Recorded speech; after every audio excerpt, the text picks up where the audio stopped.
1:37 for about an hour and a half now. The Chandler Mall has been on lockdown. A lot of police presence down there. They believe a suspect who shot at police took off inside the mall, and now their search has moved across the street to a Baja Fresh. They believe this is Daniel Perez, the man who was mistakenly released from Pinal County. This is a guy who police say has shot at police in the past. So far, we have heard that nobody has been hurt.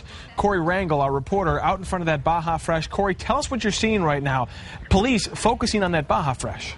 Yeah, absolutely. They have it surrounded, all sides of the building. When I first got here probably 30 minutes ago, there were customers from inside that store running out of the store, frantically running, ducking behind cars as they were running outside the building.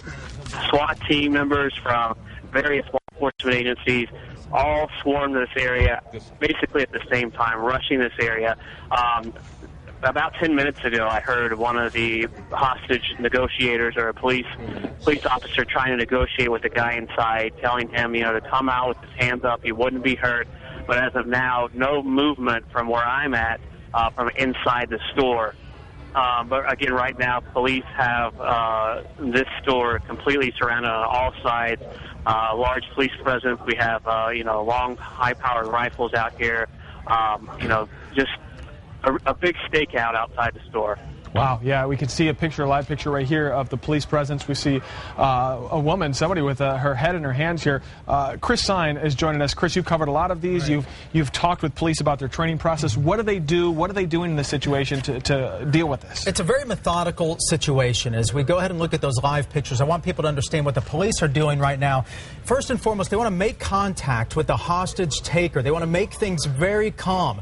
They are either going to call inside the business or they'll do what they call a drop, and they'll drop a phone inside to make that initial contact. Which sounds like they've already done. It sounds like they have some sort of contact with this guy. Right. And this is very, as I mentioned, very methodical. And what they're going to do is they're going to calm that hostage taker as much as possible and get these victims out of there as quickly as they can and see what his demands are. And I don't think we know yet how many victims there may be inside. I mean, we're still working to get a lot of information here. Nonetheless, time is not an issue here. They're not trying to rush this because it's been an hour and a half since this whole ordeal started. Yeah, it's a good point, because last time we had a major situation like this was back in 2006.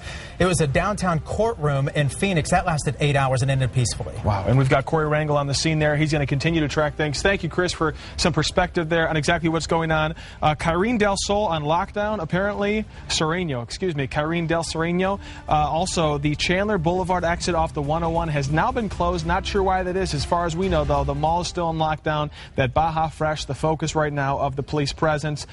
So we're going to be following this. ABC15.com is following this story, updating it as we get information. Also, we're keeping an eye on our Facebook page for you guys. If you get more information, if you guys were out there when it happened, we want to hear exactly your story, what went down. Brian McElhatton on the scene as well. He heard the shots being fired. Stay with ABC 15.